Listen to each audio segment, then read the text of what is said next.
At a time when the cooperative movement barely exists, the Baguio Benguet Community Credit Cooperative was born under the name Baguio Teachers Credit Union Incorporated on October 11, 1958.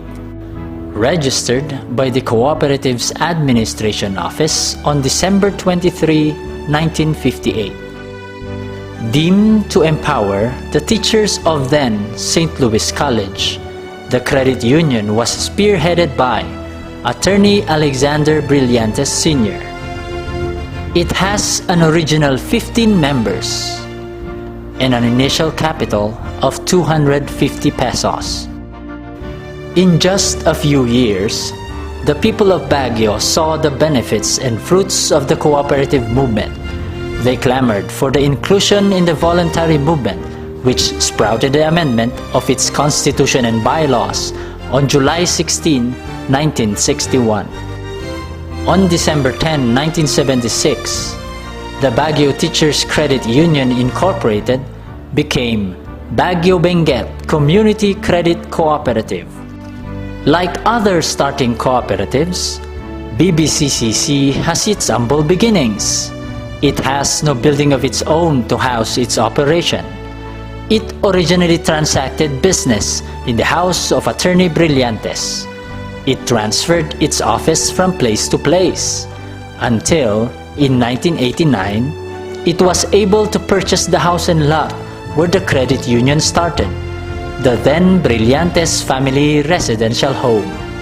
Now, the BBCCC compound, located at Cooperative Street, the only street so far named in honor of the cooperative movement, hosts the general operation of BBCCC. Through the years, BBCCC has remained steadfast to its vision of being the vehicle of total human development by harnessing the person's resources, improving his capabilities, values, and attitudes in order to become self-reliant, economically developed, and empowered to be better able to share and foster the equitable distribution of wealth and resources and ultimately attain social justice. BBCCC membership is open to any Filipino citizen of legal age with capacity to contract, resides, or works in the area of operation, pledges to undertake the responsibilities of membership, completes the prescribed education seminar, and intends to use the services of the cooperative. The Board of Directors approves all application for membership. With only 15 original members, the Baguio Benguet Community Credit Cooperative now has more than 20,000 members. Mula ako sa maliit na pwesto na table lang ang nakalagay. Pero ngayon, 8 na ang outlet namin ng import. Meron kami sa Olongapo, meron kami dito sa La Union, dito sa Baguio. Dati, sa isang pwesto, makatulong ka ng isang empleyado. Eh, sa dami ng pwesto, ilang empleyado ang sumasahod sa amin. Kumaga, malaking bagay ang ibon, malaking bagay ang tulong ng co-op. Halos ang pamilya namin dito, yan, dito kumukuha ng yung kulang sa amin. Because any businessman talaga, ang problema niya is the capitalization. No? So when I was able to get bigger capitalization, I was able to get more raw materials, no? Mas maganda yung takbo ng syempre yung pagbabayad mo sa mga empleyado mo, yung paniningil mo, at least may palugit na hindi yung naghahabol ka ng every 15th nagngoblema ka, anong papapasweldo ko, saan manggagaling, kung hindi nagbayad ka agad yung customer, ang hirap po yun. Maganda kasi you're also forced to save, no? Part of what you loan, they put it into your fixed deposit, they put it back into your fixed deposit, so nangungutang ka, tumataas pa yung savings mo, no? I'm very glad that they're there na pwede kong tumakbuhan ng kailangan namin pagka kailangan po namin ng additional capital. They are just a few of the growing successful members of the BBCCC who improved the quality of life not only for their families but also for the people who work for them. 58 years after the BBCCC was born, this teacher-based private voluntary movement continues to touch the lives and bring about positive results to each and every member, young and old alike. Service is the underlying motive behind the cooperative movement. By pooling the resources together, people are able to harness their efforts for mutual benefits. While BBCCC is basically a credit cooperative and lending is its main line of service, today it is offering other allied services for the ultimate benefit of its members. The BBCCC Board of Directors has continually explored all possible avenues to meet its members' needs, thus the wide array of available services of BBCCC. The capital buildup is one of the primary services of BBCCC. It enables the member to be a part owner of the cooperative by building its basic share capital or fixed deposit. As of September 30, 2016, BBCCC members paid up share capital amounts to 941,959,986 pesos and 22 centavos. BBCCC operates purely on members' share capital, having no loans from outside. Thus, its zero external dependency, with assets as of September 30, 2016 amounting to 1,619,197,227 pesos and 23 centavos. The Baguio Benguet Community Credit Cooperative has a very expanded loan window to service the needs of its members.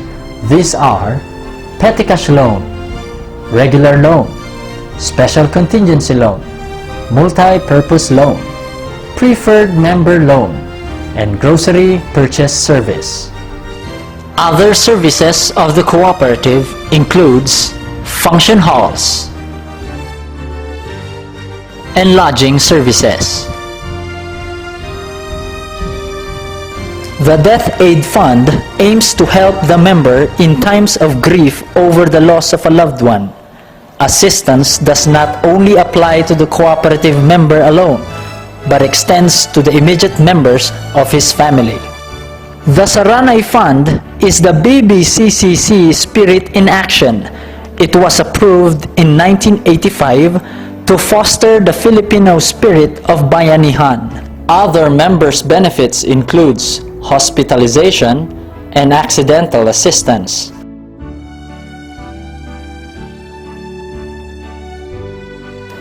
The BBCCC Foundation, registered with the Securities and Exchange Commission in 2002, sees to it that other social responsibilities of the cooperative are carried out. The foundation takes on community projects. It has provided scholarships, preschool education, grocery subsidy for the street children, and several tie-ups with government entities for community outreach projects such as dental and medical missions and assistance in cash and kind extended to those who come for help. In this site is expected to rise the BBCCC subdivision, which will cater to a rough estimate of 134 families, all members of the cooperative. This 4.195 hectare lot in Lubas, La Trinidad, Benguet has been acquired by BBCCC with the intention of providing housing facility to its members equipped with modern amenities of city life. On April 17, 2005, this 7.5-story building was inaugurated. The ground floor, including its mezzanine area, now serves as the hub of BBCCC operation. 2 floors housed the cooperative's tenants. One floor is dedicated to the BBCCC grocery, where members procure their provisions at a lower cost even on a credit basis, while one floor is for the lodging services of the cooperative. This building also offers a function hall for different occasions. Inside these rooms, livelihood and seminars are conducted for the benefit of its members. The Baguio Benguet Community Credit Cooperative best practices are as follows. General Assembly.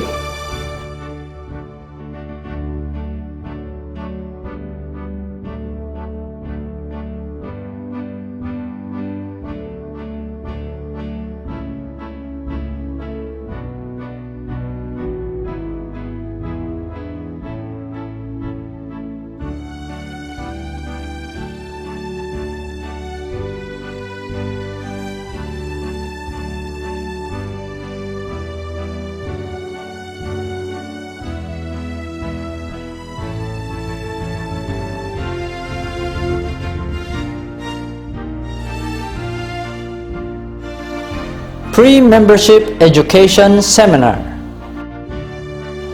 Co-op month celebration. Skills training seminars for members.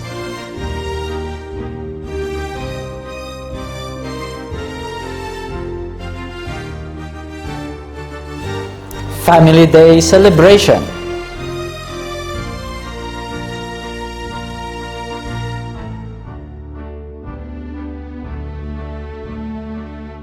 Community outreach projects.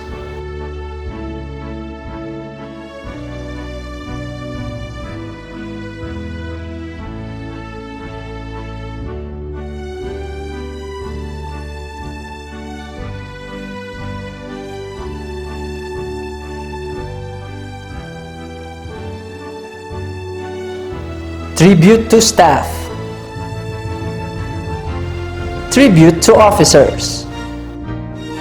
Christmas tokens for regular and associate members.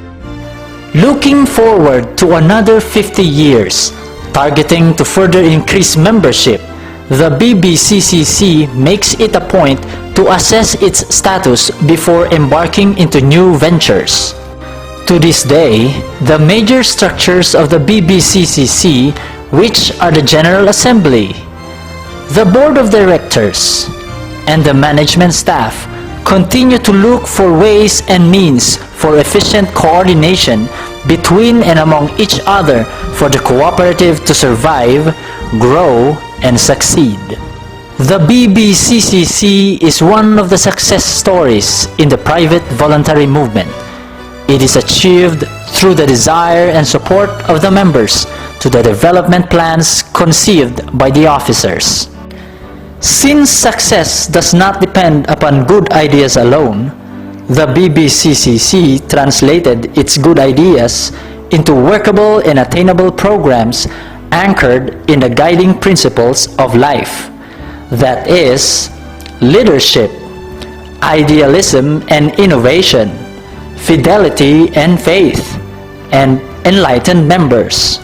In this ever-changing world, these life-empowering principles remained in all of BBCCC's 58 years of existence. In fact, all of BBCCC's success stories are anchored on life. Dedicated service and the willingness to share among each and every member and officer has paved a way for self-reliance instead of relying upon others, which translates the productivity. Truly, the BBCCC has become a way of life not just of the people behind the success of this once small organization, but for the entire BBCCC community in Baguio and Benguet. To our visitors and fellow cooperators, once again, thank you and welcome to Baguio Benguet Community Credit Cooperative. One of a kind cooperative, a a shining hope for Baguio and Benguet, offering services, extending loans of different purposes, ensuring our progress. It's a family having a vision to improve the members' lives and being, hand in hand as we move to the future. We will make it our dependable companion.